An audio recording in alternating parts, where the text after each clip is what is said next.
Hello, hello, hello, everybody. Welcome to Susie L. McMahon. That's me, my virtual book club. And I am so excited to welcome back Jonathan Haupt. Jonathan, it has been a while since we've done this, but we've done it often. So welcome back. Thank you. It's nice to be back. I'm really looking forward to talking tonight about beach music and all things Pat Conroy. Fantastic. So for those of you that are already watching, I can see you out there. Go ahead and in the comments, let us know where you're watching from.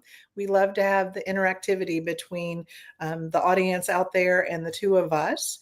But I was going to start tonight with, in case you don't know Jonathan, a brief bio, if I could, and then we'll start talking. We're going to be on for about 30 minutes tonight, you guys, just letting you know. So, Jonathan is the executive director of the nonprofit Pat Conroy Literary Center, the past director of the University of South Carolina Press, and the co editor of the anthology Our Prince of Scribes. Writers Remember Pat Conroy, winner of 17 book awards. Congratulations. Thank you. He is a frequent guest book reviewer for the Charleston Post and Courier, and mentor to the student leaders of DALO, which is Diversity, Awareness, Youth, Literacy Organization. I just love the title, especially in our modern day and time these days. But Indeed. welcome, Jonathan. So, Thank you, Susie. in case you guys didn't know, we're going to talk about beach music. I hope you all finished it. I was pleased to read cover to cover this last January. And as a 58-year-old, it's a lot different than when I was probably 17 when I first read it. And Jonathan, we talked about there being some themes in the book. And what are those themes in your opinion? Let's get started there.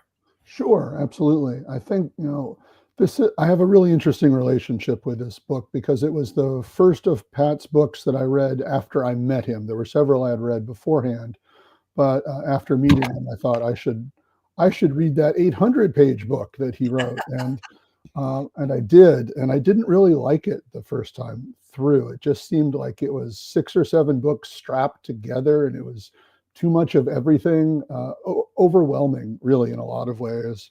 And every time I felt like I had connected and understood a particular storyline, we would switch to another storyline that was equally as complicated. We'd spend some time with that. And I didn't, I don't think I gave it the patience that it needed the first time I read it. I don't think I really understood how the pieces all fit together as I do now, as I've come to not only understand, but really appreciate. I also think, the first time I read it, I didn't really believe in the existence of precocious teenagers, and I've definitely become a convert on that particular topic, thanks to DALO. But when you and I talked about this, the 3 things I really wanted to kind of focus on, because I think they're interconnected in interesting ways, is the theme of conservation, the idea of mental health, which really gets unpacked in this book in a way that's even more overt than Prince of Tides. And, also the storyline that seems to be the most disconnected from the rest of it, and that is the fascination with the Holocaust, with Jewish history as well. And ultimately, all of those are connected to the big overarching theme of the book, and that is that stories are healing, that stories lead us to forgiveness, and you don't get to forgiveness if you don't tell the story. So all 3 of those things come to us by way of a series of interconnected stories. And as we said in the unofficial pre-show, conservation and the turtle theme is probably the easiest to start with because it's the lightest. And I really appreciate that Wendell Miner put that on the cover of the paperback. We have this image in a number of contexts at the Conroy Center. It's one of my favorite Wendell Miner paintings, with the turtle, just trying to live, just trying to exist on the cover there. So the biographical background for this, for Pat, autobiographical background, is that he started writing this book shortly after his mother passed away, after Peg passed away, and she's clearly Lucy McCall. She's, Lucy is a fascinating, complicated character, and this is Pat trying to work out who his mother was as she has now passed away. And one of the central aspects of Peg Conroy's life, late in life, final years, is that she was living on Fripp Island, which has its fictional connection in this book, the Isle of Orion, I think is what he calls it.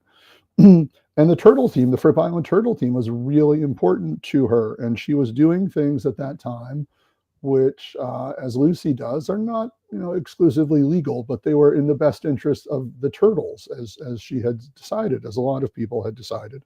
And there were run-ins with, I think it's called South Carolina Department of Wildlife, but is really DNR, and a particular person, Jane Hartley, I think is the naturalist name in the novel, who has a real world counterpart, Sally Murphy, who has written a really good book as well, called Turning the Tide.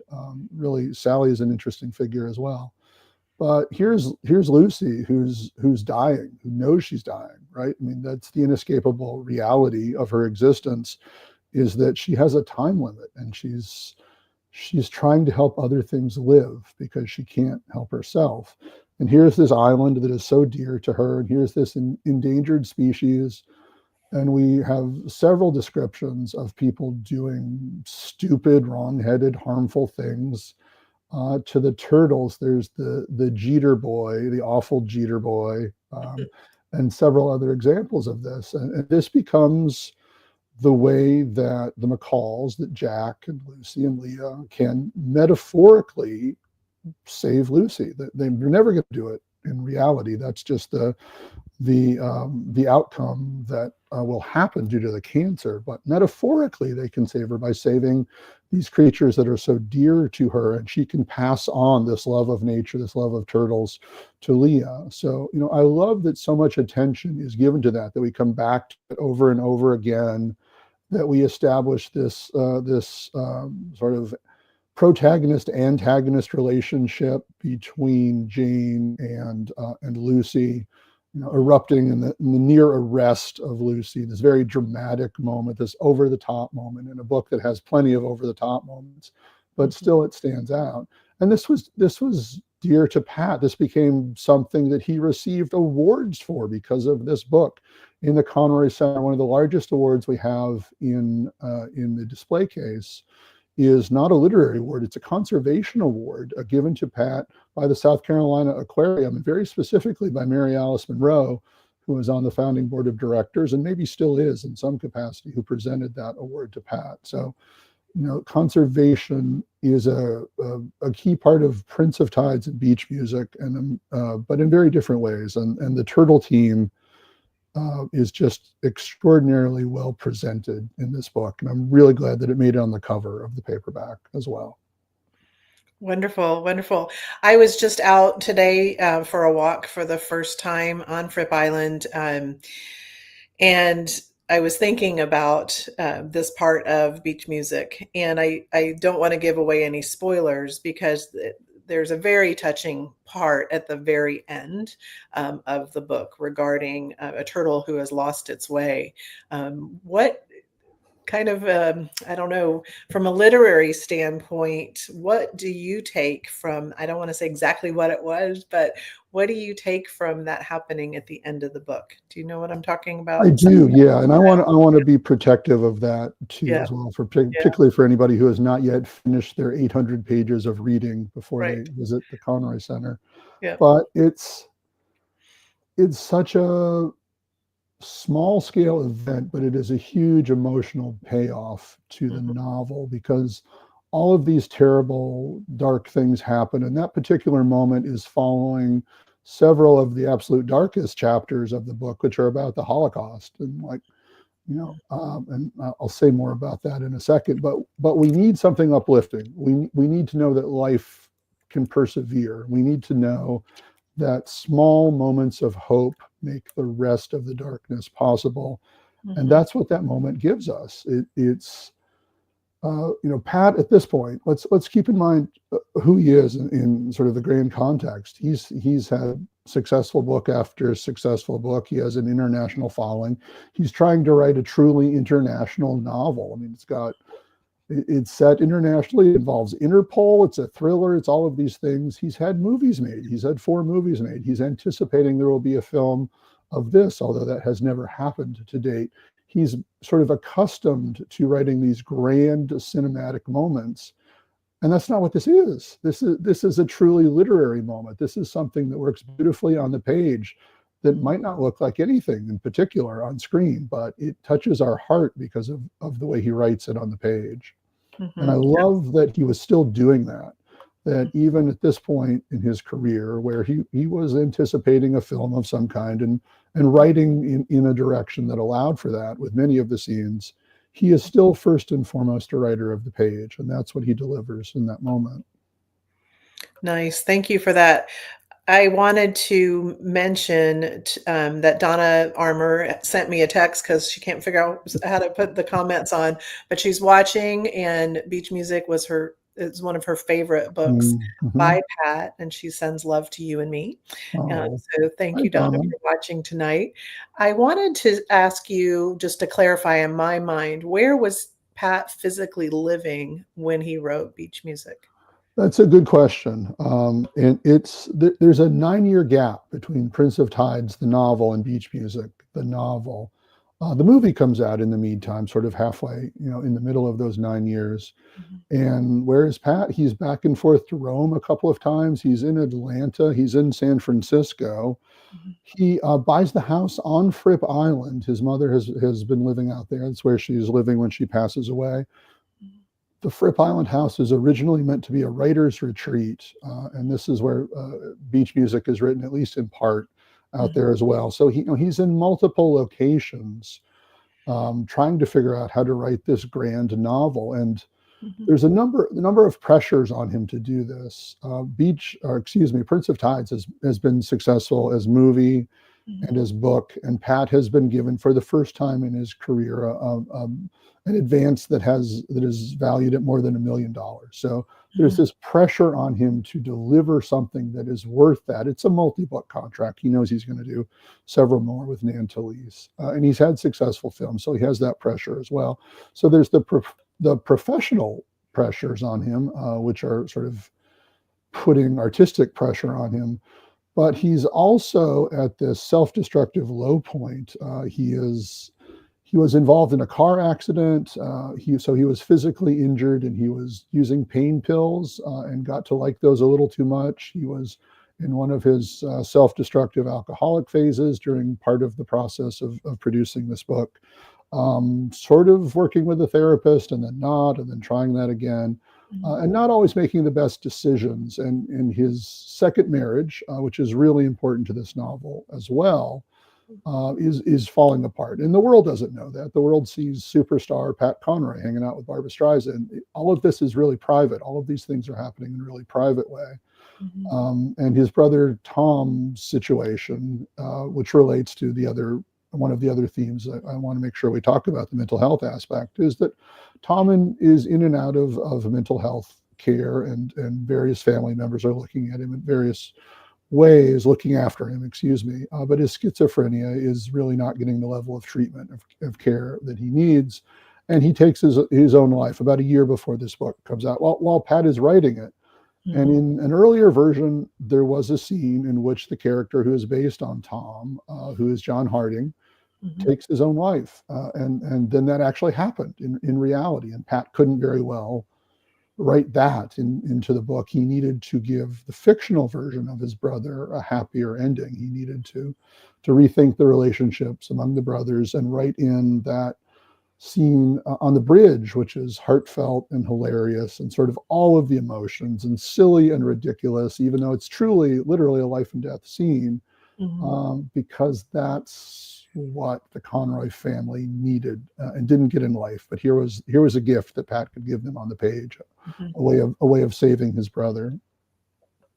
That's nice. So our three themes that we were going to try to talk about tonight, one, of course, was conservation. The second Yes. is mental health, Hmm. and the third is Holocaust.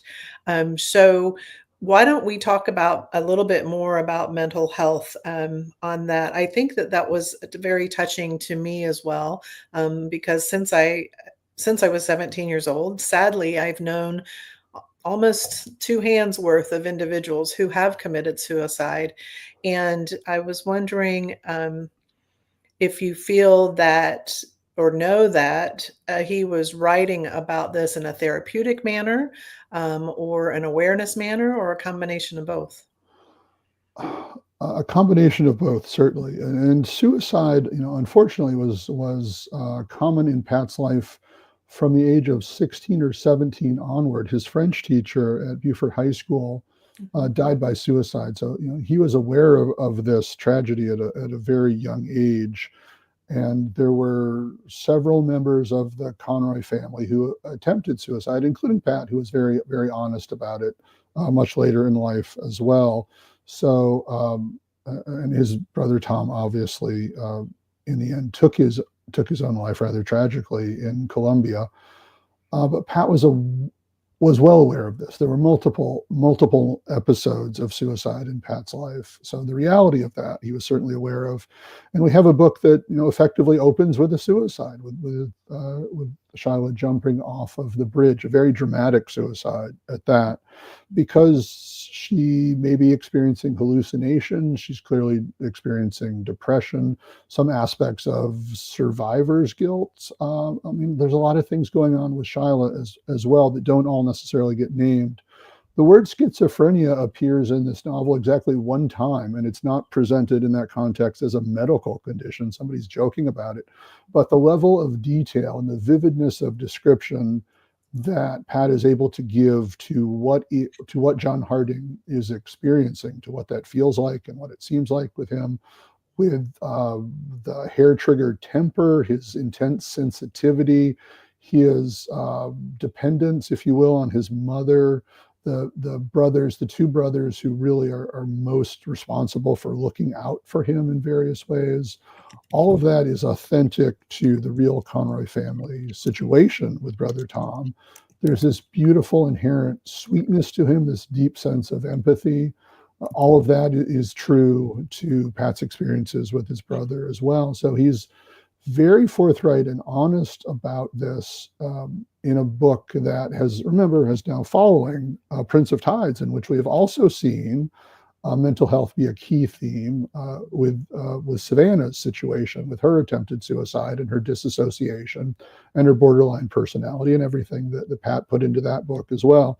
So the result of him writing so honestly and candidly about all of this is that he gets invited to do a series of lectures and conversations about mental health for MUSC in Charleston.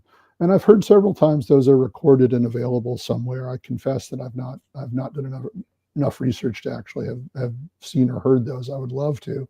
But it gives Pat a sort of credibility as a person who can write about this and who can talk about it in very candid ways, as he continues to do after this book comes out for a long, long time. Ooh, heavy stuff, right? Yeah. Heavy stuff. But also, in sort of true Conroy fashion, he adds humor to this to the degree that he can.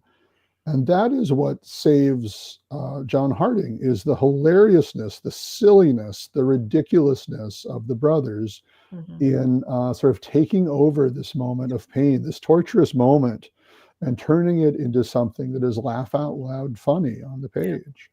Yeah, absolutely, absolutely.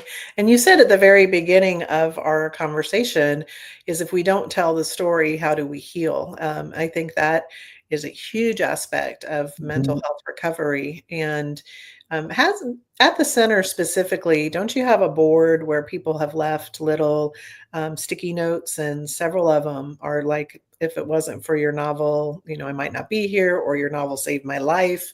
Talk a little bit about that board that's at the center with the note. It's so interesting because it was never intended to be interactive. It was never intended to be a message board. It's a reclaimed door that Pat's stepson, Jason, one of Cassandra King's sons, built as a bookshelf, and it had a little chalkboard built into it as well. And people filled the chalkboard, almost immediately in the original location of the Conroy Center. Mhm. So there was a little tiny bulletin board strip on it where you could, pin notes to it, and people filled that, and then they continue adding notes to it. So now it's filled with these deeply personal notes, and many of them do say, as people wrote to Pat almost his whole career, your book, your writing saved my life. And sometimes they mean it in a very sort of figurative sense, that the Pat's books made them feel less alone, but sometimes they mean it in the most literal sense possible. That books like The Great Santini and Beach Music and Prince of Tides talked people out of suicide and self-harm. Because Pat was able to take his own trauma and trauma that was within his sphere that had happened to his family or his friends or both of those, and turn it into art, turn it into something beautiful that was an act of healing, that convinced people that healing and forgiveness were indeed possible. In Beach Music, I forget who says it. I think it's Lucy. By all means, somebody correct me if I'm wrong about but the line is, the story you don't tell may be the one that kills you, right? That being honest with ourselves and with those closest to us is an inherently human act. It's an act of vulnerability, but it's also not just life affirming, but life saving as well. And the message board at the Conroy Center and lots of letters that Pat received that are in the archives, or should be, if they're not already there, tell various versions of that story, that Pat's readers really did look to his books and to his ability to turn trauma into art as something that was truly life-saving in the most literal sense. Mm-hmm. So interesting. So interesting. So Tuesday, like before my mind, I've got weeks, but on Tuesday, I'll be welcoming several guests, about 15, 16. One of them is watching tonight.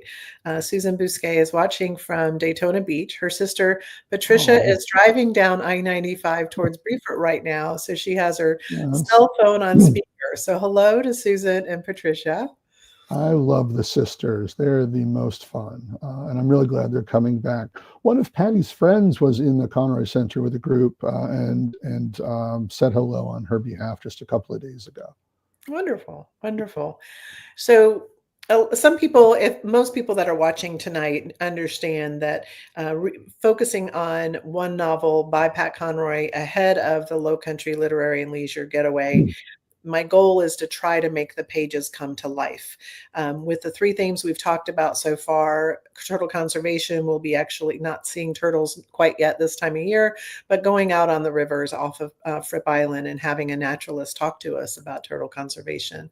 The mental health piece, we're going to have Tim Conroy come and speak to us one night in a very private setting with the getaway guests. And the third piece that I wanted to talk about a little bit, or the third theme, is the Holocaust. And there is quite a large portion of the novel dedicated to talking about Shaila's parents, right? And grandparents, yes. I think. Yeah, it's George and Ruth who are her parents. George and Ruth, right? Yes. Mm-hmm. And just wanted to have you share your thoughts about the detail that he goes into.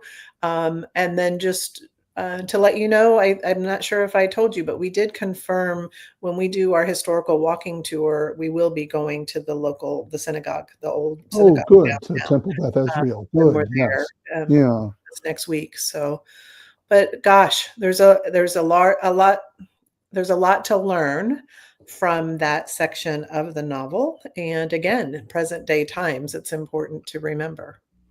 It is too, and I think Pat had to fight a few battles to keep all of that in the book. The manuscript that he turned in to Nantalise rather famously was over 2,000 typed pages, and not all of which made it into publication, even in an 800-page novel. But he felt really strongly about the Jewish history chapters, the Holocaust chapters. And there are several reasons for that. There are several inroads into that. One of Pat's best friends from Beaufort, who I think everybody is quite familiar with in the Conroy Circle, Bernie Shine, living legend Bernie Shine, was one of Pat's conduits into understanding Jewish history. Pat was married to his second wife, Lenore, who was Jewish, and his literary agent, Marley Rusoff, and her husband were a source for several of these stories as well. David Popowski, the Popowski family, is really the inspiration for The Lady of Coins.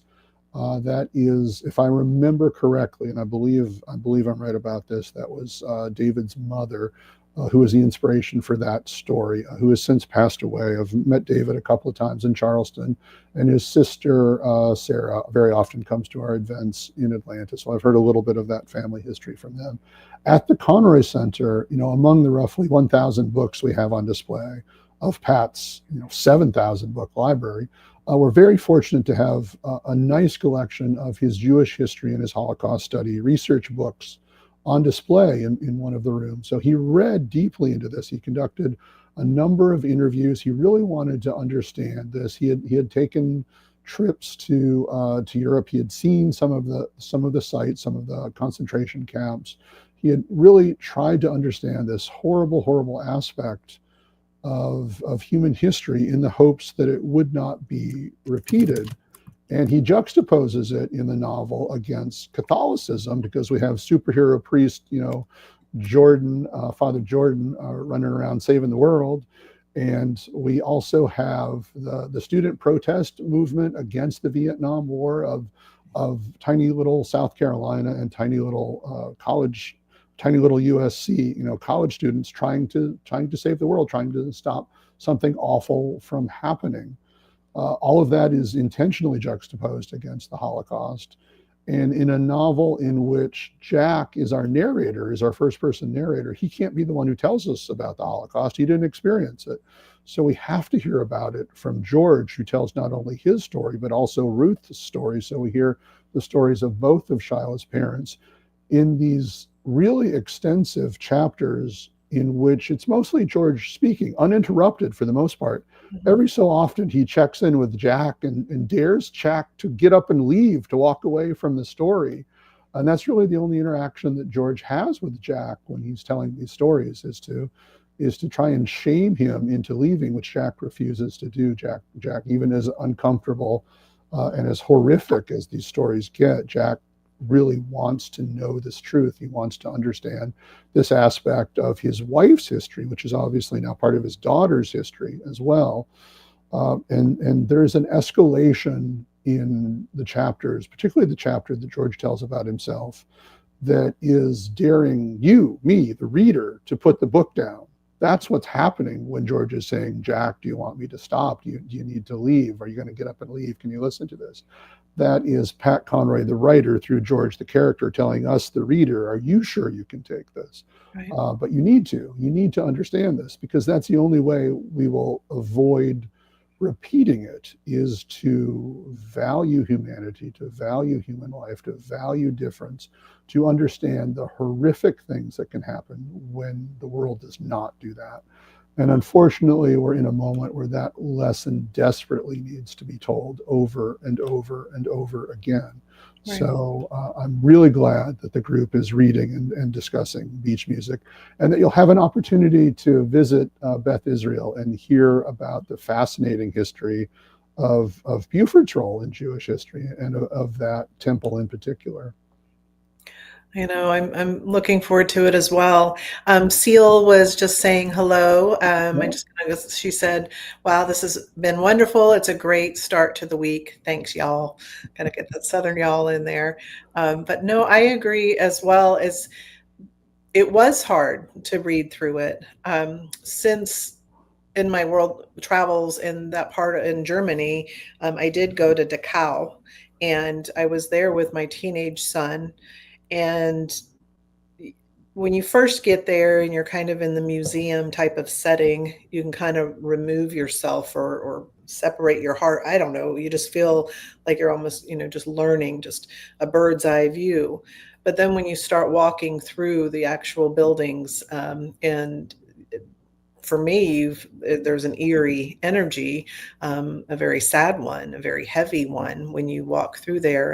And reading that excerpt was reminding me of that visit. So I think that when people are traveling the world, it's not always fun and games of the sites that we need to see, but there's a reason, because we grow and learn and understand the magnitude of our history when we travel and go to the actual places that things like this have happened. Indeed. Pat went to Dachau with Bernie, with Mike, and with George when they were all young teachers, when he was teaching at Buford High School. And he wrote about that somewhere. I'm not sure which book it is. It'll come to me by the time the group arrives, I'm sure. But Bernie wrote about that trip in his book about Pat as well. And it is exactly as you describe. You can read about it all you want. You can have conversations with it. There is no substitute for actually being present in that space and understanding what happened there and how it happened. So I have a question, just curiosity, and you may not know the answer to. Do you know how many copies of the book were published or sold or? Oh, I don't know. It's so interesting, and I'm glad that Donna texted you and mentioned that it was her favorite book, because very often it is. People are not indifferent about beach music. It's either their most favorite, or they haven't read it because it's 800 pages and it's intimidating, or they've read it and they didn't make it all the way through. They cannot complete the challenge for various reasons. But for people who love it, they love it intently. And it is definitely a favorite among many of Pat's readers. It did not do as well in terms of number of copies sold as Prince of Tides. Prince of Tides had the benefit of a movie as well. But Beach Music is right up there among Pat's best-selling books, certainly. There was, you may know this, we may have talked about this before, but for a brief while, Brad Pitt's production company owned the rights to Beach Music, and there was talk about making a film in which presumably he would have played Jack. And then rights for a little while went to Apple TV to be turned into a streaming series, something that might have been 10 or 12 episodes, which could have done justice to a book of this scale. And nothing seems to be happening with that right now, but maybe someday something will. That certainly would be the best way, I think, to adapt this visually. Would be to do so as something that could give you, 10 to 12 hours worth of content versus just 2. Right. Well, the success of the show Outer Banks, that's filmed primarily in South Carolina with a North Carolina name, Yeah. maybe the powers that be that are watching that success will go, oh, this is kind of in the same place, plus some international scenes, it could be really exciting.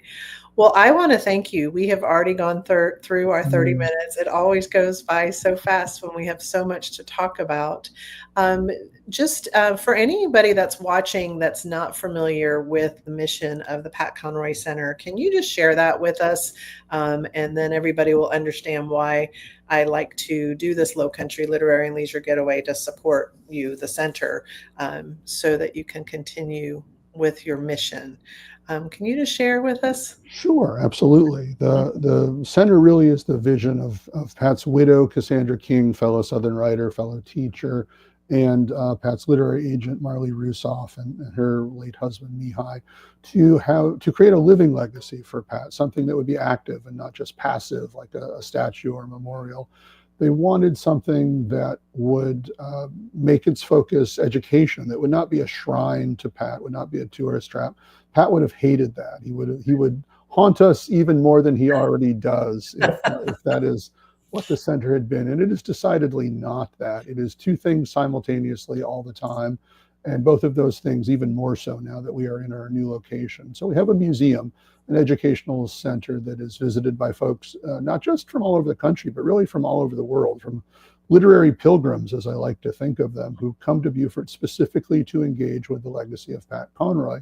And the artifacts and our amazing team of volunteer docents are able to present Pat's life as a series of stories, and very much in the spirit of Beach Music, which is also all about the power of stories. And that's meaningful, and that's wonderful, and I'm glad we get to do that. And according to TripAdvisor, we're the best thing going in Beaufort, and I, in a town that runs on tourism dollars, I'm deeply appreciative of that. But the other half of what we do is just as important and probably impacts more lives, and that is the educational mission of the center. Pat believed and taught me that the spotlight is always meant to be a teaching tool. It's meant to be shared. It's never meant for you alone. And the spotlight that still shines on Pat in our Conroy Center is our opportunity to highlight the work of other writers, established, up and coming, and everybody in between, through a year-round commitment to hosting writing workshops and visiting author programs, as we'll also be doing this week, but also to find and support the next generations, plural, of Pat Conroy, So mentoring young people, working with the high school students in Dalo, a few of whom are in that portrait behind me back there, and even younger kids in that, elementary school students from Ladies Island Elementary, from Buford Elementary, which is 2 blocks away, from the Conroy Center, from the Title I schools that we read in during Read Across America Week earlier this month. All of that is really central to the Conroy Center's mission as well. And it's something that we share with a lot of folks, with our volunteers, with local writers, with publishers and editors who come visit us, with our Low Country Children's Book Fair. Anytime we can get in front of kids and encourage their abilities to read and write, to be storytellers in meaningful ways, is really important to us, because we will reach a time at some point very soon when every person who ever met Pat Conroy is no longer around, but other people are still here, and Pat's work is still relevant. His legacy is still relevant, because ultimately the themes are timeless. That is the power of Pat Conroy. He took something deeply personal and he tapped into something that was universal. And if we can teach young people how to do that, how to value it when they see it, when it happens, then Pat will live forever. The legacy will always thrive. And that ultimately is the goal of the center, to have that kind of role in the lives that we touch, that we interact with. Thank you. And that's why we do the Low Country Literary and Leisure Getaway, to bring more people from around the country to the center. And one of the things that I'm really impressed with, Jonathan, and I want to thank you for helping me with the success with it, is we have some people that are coming for the third time. We have some people that are coming for the second time, and we've done it 3 times. So I'm excited to see all of our guests, excited to see you next week. And I want to say, everybody, thank you for joining us tonight. And everyone got their overview of the themes. So we got our conversation in, and hopefully that'll start a lot of interesting side conversations throughout the week, and a lot of deep thinking as well. But Jonathan, thank you for your time.